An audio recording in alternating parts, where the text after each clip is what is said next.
Welcome back to another incredible story. If you're new here, this channel brings you powerful emotional narratives every week. Stories about family, secrets, and the choices that change everything. Subscribe now so you never miss an upload. Trust me, today's story will leave you speechless. Let's begin. Robert Chen lay in his hospital bed on a Tuesday evening in March, dying of pancreatic cancer at the age of 67. Surrounded by his 3 adult children who had flown in from across the country to say their goodbyes. His daughter Amy, 42, sat closest to him, holding his hand with the kind of dutiful tenderness that felt more performative than genuine. His son Marcus, 39, stood near the window checking his phone every few minutes, clearly uncomfortable with the rawness of death, but trying to hide it. His youngest, Lily, 35, was crying softly in the corner, the only one whose grief seemed wholly authentic. Robert had written his wishes down weeks ago, when he could still hold a pen steadily, had made them clear in his will, had discussed them repeatedly with his attorney and his children. He wanted a simple funeral, no religious service, since he had been an atheist his entire adult life. No open casket because he hated the idea of people staring at his corpse, and most importantly, he wanted his ashes scattered at Point Reyes in Northern California, where he had proposed to their mother 45 years ago, where he had felt most at peace throughout his life. But as Robert's breathing became more labored, and the hospice nurse quietly suggested the children say their final words, Amy leaned close and whispered, "Don't worry, Dad. We're going to give you a beautiful funeral. Traditional, dignified, exactly what you deserve." Robert tried to speak, tried to remind her of his wishes, but his voice came out as barely a rasp, his body too weak to form the protest rising in his chest. He saw the look that passed between Amy and Marcus, saw the way they pointedly didn't meet his eyes, and in that moment, Robert understood with horrible clarity that his children had already decided to ignore everything he had asked for, had already planned to override his final wishes in favor of what they thought was appropriate, what would look good to their community, what would serve their needs, rather than honoring his. He died at 8:47 p.m. that night. His last conscious thought, a mixture of love for his children and profound frustration that even in death they couldn't let him be who he actually was, rather than who they wanted him to be. Robert had always been a pragmatic man, a scientist by training and temperament, a professor of physics at Berkeley who had spent his career teaching students to question everything and accept nothing on faith. He had raised his children to be independent thinkers, to challenge authority, to live authentically. Or at least he thought he had. His late wife, Catherine, had been the spiritual one in the family, raised Catholic and maintaining a loose connection to the church throughout their marriage, despite Robert's atheism. They had agreed to raise the children without imposing either belief system, letting them choose their own paths. Catherine had died 5 years ago from a sudden heart attack, and in his grief, Robert had commissioned a simple memorial bench in her favorite botanical garden rather than holding a traditional funeral. His children had been upset about that decision, particularly Amy, who had wanted a church service and a proper burial. They had accused him of disrespecting their mother's memory, of being selfish in his grief. Robert had tried to explain that he was honoring Catherine's actual wishes, as she had told him many times that she didn't want a fuss when she died, that she preferred the idea of being remembered in a place of beauty and life, rather than in a cemetery. But his children hadn't listened then, and clearly they weren't going to listen now. In the days following Robert's death, as his children made arrangements, they did exactly what Robert had feared.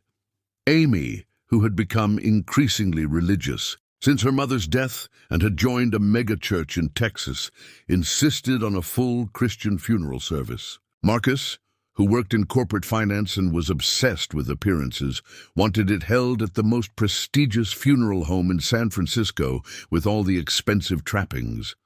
Lily, the only one who seemed troubled by ignoring their father's wishes, was outvoted and eventually bullied into compliance by her older siblings. They planned an open casket viewing, a religious service complete with prayers and hymns their father had never believed in, and most egregiously, they decided to bury him in a cemetery plot next to their mother, rather than scattering his ashes at Point Reyes, as he had explicitly requested. Robert's attorney, Patricia Nguyen, called Amy 2 days after the death to confirm the funeral arrangements and remind her of Robert's documented wishes.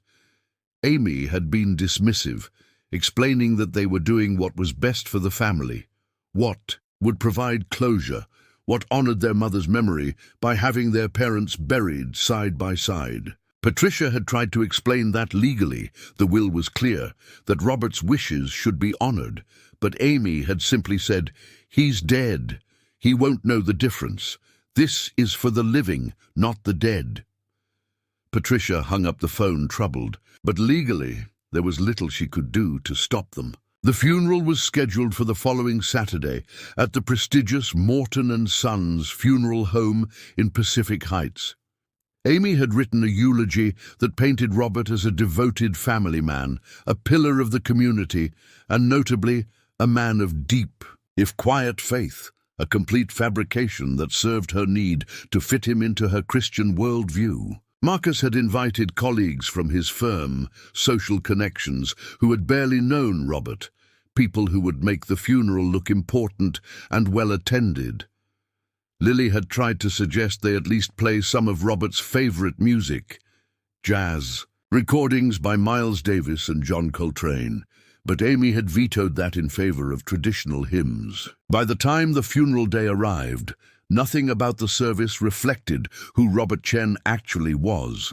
Instead, it was a carefully curated performance designed to serve his children's needs and social expectations.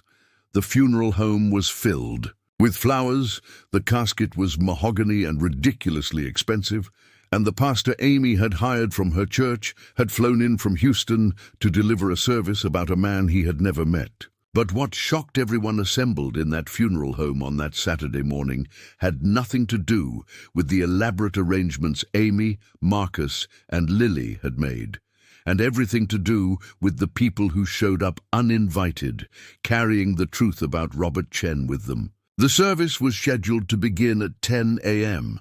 By 9:45, about 70 people had gathered, mostly Robert's former colleagues from the university, a handful of his old students, Amy's church friends from Texas who had flown in to support her, Marcus's business associates in their expensive suits, and Lily's small circle of friends who had come to provide moral support. The pastor was reviewing his notes, preparing to deliver his generic remarks about a man he knew only from the sanitized biography Amy had provided. Then, at 9:50, the funeral home doors opened, and a group of about 30 people entered, completely unexpected and clearly not part of the planned guest list. They were diverse in age and background. Young people in their 20s, middle-aged couples, elderly individuals, people of various ethnicities and economic backgrounds. Several carried photos, others held handmade signs, and one young woman carried a large canvas wrapped in protective cloth. Amy rushed over to the funeral director, demanding to know who these people were and why they hadn't been on the guest list. Before he could answer, an elderly black woman in her 70s, dressed simply but with great dignity, approached the front of the room where Robert's casket sat. She looked at Amy with piercing eyes and said loudly enough for everyone to hear, "My name is Dorothy Williams, and I'm here to make sure everyone knows who Robert Chen really was, since it's clear his own children don't." The room fell silent. Amy's face flushed with anger and embarrassment. "Excuse me, this is a private funeral. I don't know who you are, but you need to leave." Dorothy didn't move. Instead, she addressed the entire room. "Robert Chen saved my grandson's life 15 years ago, and he never told a soul about it. He did it quietly, without asking for credit or recognition, because that's who he was. but I'm not going to let him be buried with lies about who he was just to make his children feel better about themselves." Marcus stepped forward, trying to intervene. "This is inappropriate. We're grieving here. Whatever you think you know about our father—" "I don't think I know," interrupted a younger man, stepping forward from the group. "I know. Robert Chen was my mentor, my sponsor, and the reason I'm alive today. I was homeless and addicted to heroin 10 years ago. He found me sleeping in a doorway near the university, and instead of walking past like everyone else, he stopped. He got me into rehab, paid for it out of his own pocket, checked on me every week for 2 years, and never once made me feel ashamed or less than human. When I got clean and wanted to go back to school, he helped me apply, wrote my recommendation letters, and tutored me in physics until I could pass the entrance exams. I graduated last year with honors, and I have a job now, a life, a future, all because your father saw me as a human being worth saving." More people stepped forward, one after another, each with their own story about Robert Chen. A young mother explained how Robert had anonymously paid her rent for 6 months when she was facing eviction after her husband died. How he had somehow found out about her situation through a mutual acquaintance and had insisted on helping without her even knowing who her benefactor was until years later. A middle-aged man described how Robert had spent hours every week for an entire semester tutoring his learning-disabled son in math and science, never accepting payment, making the boy feel capable and smart for the first time in his life. A woman in her 60s talked about how Robert had helped her escape an abusive marriage, providing her with resources, connections to shelters and legal aid, and emotional support during the darkest period of her life. An immigrant family described how Robert had helped them navigate the complex process of applying for citizenship, spending months assisting with paperwork and serving as a character witness at their hearing. As each person shared their story, a picture emerged of a man who had spent decades quietly helping people, using his resources, time, and expertise to make tangible differences in individual lives. None of these acts had been publicized or used to build his reputation. Many of the people Robert had helped hadn't even known his full name until they had tracked him down to thank him properly. He had simply seen people in need and acted without expecting recognition or reward, driven by a deep humanist philosophy that believed in taking care of each other not because of religious obligation, but because of basic human compassion. Dorothy Williams spoke again, her voice strong and clear. "I called most of these people here today when I saw the obituary in the paper. Robert helped my grandson Marcus." She paused, looking directly at Robert's son Marcus. "Yes, your father helped a young black man with the same name as you, helped him get into college after his mother was killed in a car accident and he had nowhere to go. Your father paid his tuition, made sure he had housing, treated him like family. My grandson is a civil engineer now, building bridges, literally and figuratively. And when I saw that obituary describing Robert as a quiet man of faith, I knew something was wrong. Robert Chen was many things, but he was never a man of faith in the religious sense. He was a man of action, of compassion, of science and reason, and deep human connection. So I reached out to others he had helped over the years, and we all agreed we had to come here today to make sure the truth about him was told." The young woman with the wrapped canvas stepped forward and carefully unveiled it. It was a portrait of Robert painted from a photograph, but capturing something essential about him. The slight smile, the kind eyes, the sense of someone truly present and engaged. Around the border of the portrait were dozens of signatures, names of people he had helped over the years, each with a brief note about what he had done for them. "We wanted to give this to you," the young woman said, looking at Amy, Marcus, and Lily. "We wanted you to see how many lives your father touched, how much he mattered to people.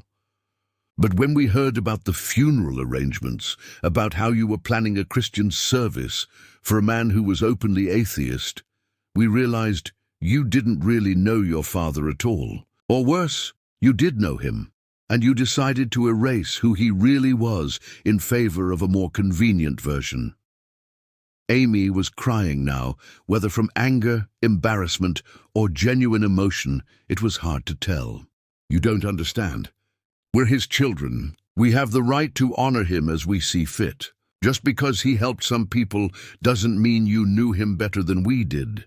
An elderly white man with a gentle face stepped forward. This was Professor James Morrison, who had worked alongside Robert at Berkeley for 30 years. Actually, Amy, I think that's exactly what it means. I had lunch with your father every week for 3 decades. We discussed everything: philosophy, science, politics, family, life, death. I knew him as well as anyone could, and I can tell you without a doubt that this service would have horrified him. Not because there's anything wrong with religious faith.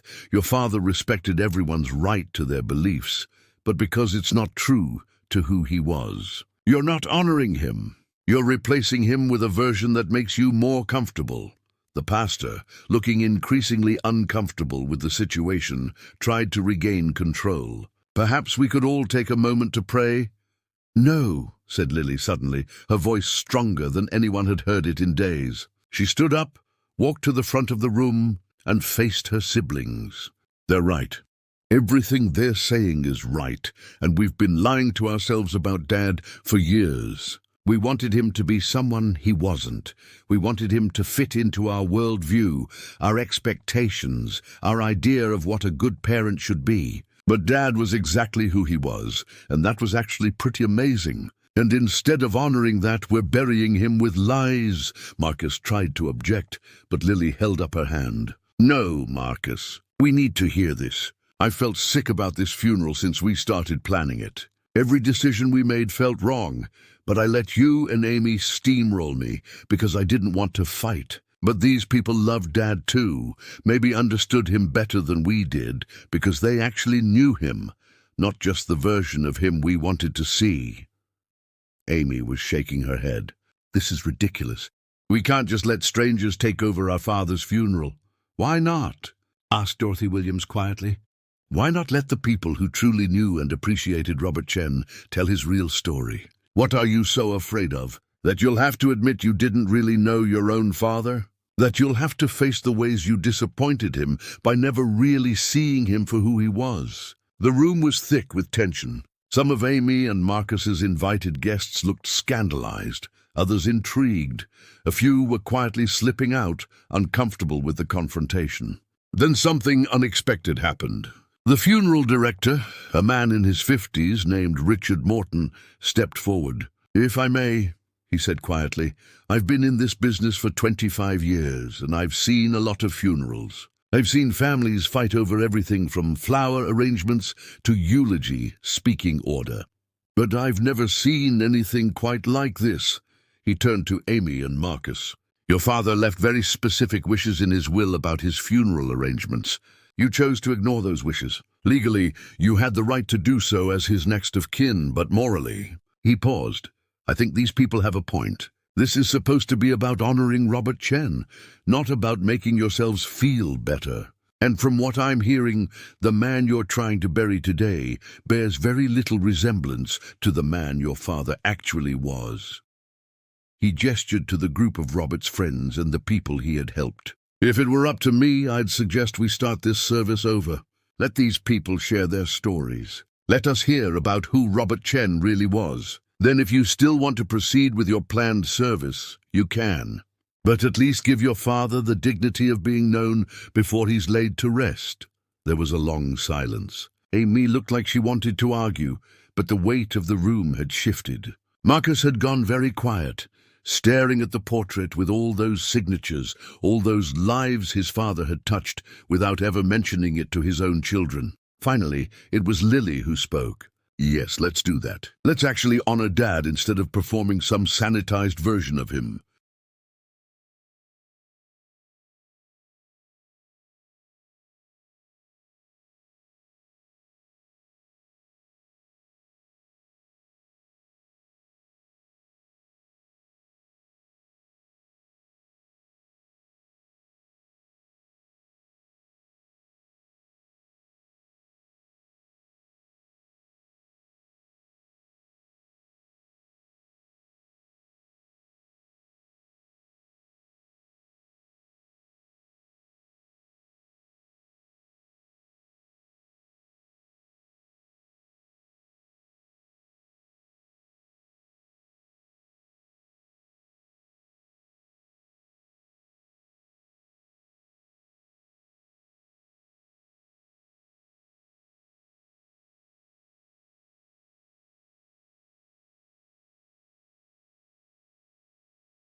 What followed was unlike any funeral anyone present had ever attended. One by one, people stood up and shared their stories about Robert Chen.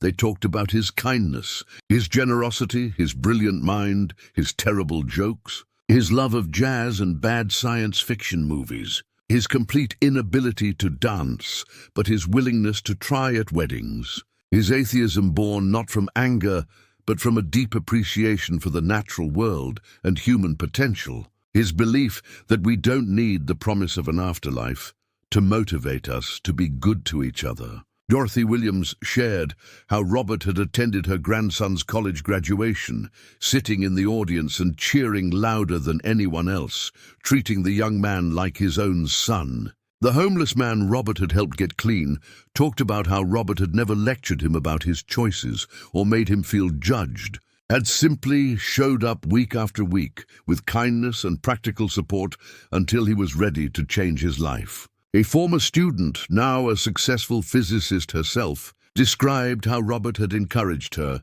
when she was the only woman in most of her classes, how he had mentored her through graduate school, how he had celebrated her accomplishments without ever taking credit for his role in them. Professor Morrison shared stories about their long friendship, about Robert's wicked sense of humor, his passion for teaching, his frustration with academic politics, his love for his wife Catherine that had been evident in every conversation, even years after her death. As the stories accumulated, Amy, Marcus, and Lily were forced to confront an uncomfortable truth.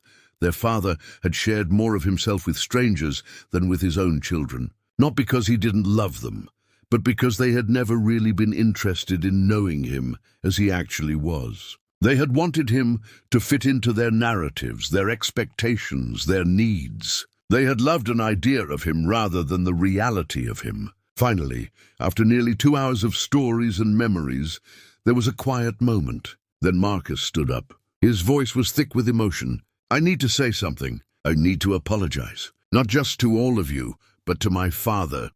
He looked at the casket. "Dad, I'm sorry. I'm sorry we didn't listen to you. I'm sorry we tried to make you into something you weren't. I'm sorry I was more concerned with how your funeral looked to my colleagues than with actually honoring who you were. I think I've spent my whole life trying to impress you while never actually taking the time to know you. And now it's too late, and I have to live with that." Amy stood next, tears streaming down her face. "When Mom died, I turned to religion for comfort. It helped me, and I think I convinced myself that it must be the answer for everyone, including Dad. I couldn't accept that he found meaning and purpose in life without God, that his atheism wasn't a hole that needed filling, but a complete worldview that guided him to do extraordinary things. I tried to remake him in my image instead of appreciating who he was. And now I've done the same thing with his funeral, and I'm ashamed." Lily spoke last. "I don't have excuses like my siblings. I just didn't have the courage to stand up to them, to advocate for what Dad actually wanted. I thought keeping the peace in the family was more important than honoring his wishes. I was wrong." She looked at the group of people who had known her father in ways she apparently hadn't. "Thank you for coming here today. Thank you for forcing us to see the truth. Thank you for making sure Dad's real story got told." Dorothy Williams approached the 3 siblings. "Your father loved you very much. He talked about you often, but he also worried that he had failed you somehow, that you had grown into adults who cared more about appearances than authenticity, more about comfort than truth. Today is a chance to prove him wrong. Today you can choose to honor who he actually was, not who you wanted him to be." After much discussion with the funeral director and the gathered mourners, they made a new plan. The casket would be cremated as Robert had requested. His ashes would be scattered at Point Reyes in a ceremony the following weekend, open to anyone who wanted to attend. There would be no religious service, just people sharing memories and celebrating a life well lived. The expensive cemetery plot would be cancelled, and the money saved would be donated to the homeless shelter where Robert had volunteered monthly for the past 15 years, something else his children hadn't known about him. The portrait, with all the signatures, would hang in the physics department at Berkeley. a reminder to future generations of students that true success isn't measured in publications or awards, but in lives touched and people helped. In the weeks that followed, Robert's children began a painful process of getting to know their father through the memories and stories of others. They read through his journals, which he had left to Lily in his will, and discovered a man far more complex, thoughtful, and genuinely good than they had ever realized. They learned about his philosophy of life, his reasons for his beliefs, his commitment to making the world better through small, personal acts rather than grand gestures. Amy, who had been so determined to give her father a Christian funeral, began to question her own journey into religion. She realized she had been using faith as a way to avoid dealing with her grief over her mother's death and her complicated relationship with her father. She didn't abandon her beliefs, but she began to hold them more loosely, with more room for other perspectives, more appreciation for the fact that people can be deeply moral and compassionate without religion. Marcus, who had been so concerned with appearances and status, started volunteering at the homeless shelter where his father had worked. He met people his father had helped, heard more stories, and slowly began to understand that his father's legacy was far more meaningful than anything Marcus had built in his corporate career. He eventually left finance to work for a non-profit organization, taking a massive pay cut but finding a sense of purpose he had never experienced before. Lily, who had always been closest to her father but still hadn't truly known him, became the keeper of his story. She compiled all the stories people had shared, interviewed dozens of people her father had helped over the years, and wrote a book about his life and philosophy. The book, titled The Quiet Revolutionary: A Life of Practical Compassion, became a surprise bestseller and inspired thousands of people to engage in their own small acts of kindness and service. On a sunny Saturday in April, about 100 people gathered at Point Reyes to scatter Robert Chen's ashes. The group included his 3 children, former students and colleagues, people he had helped over the years, and even some people who had only learned about him through the stories but were inspired to attend. They stood on the cliff overlooking the Pacific Ocean where Robert had proposed to Catherine 45 years earlier, and one by one, people shared final memories and thoughts. When it was time to release the ashes, Dorothy Williams spoke one last time. Robert Chen spent his life believing that we don't need the promise of heaven to motivate us to be good, that the meaning of life is found in the connections we make and the help we give to others. He lived that philosophy every single day. He saw people who were struggling and he acted. He didn't wait for permission or recognition. He didn't do it for reward or salvation. He did it because he believed that's what it means to be human, to care for each other, to use whatever resources and abilities we have to make other people's lives a little bit better. That's not a bad philosophy. In fact, I'd say it's a pretty damn good one. She opened the urn and released some of the ashes into the wind. They caught the breeze and scattered across the cliff, some falling into the ocean below, some drifting toward the wildflowers that covered the hillside. Amy, Marcus, and Lily each took a turn, releasing their father's ashes while saying private goodbyes. When it was done, when Robert Chen's physical remains had been returned to a place he loved, the group stood in silence for a moment, watching the ocean, feeling the wind, being present in that space between life and death where memory becomes legacy.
As people began to leave, making their way back down the trail to the parking lot, Amy lingered with her siblings.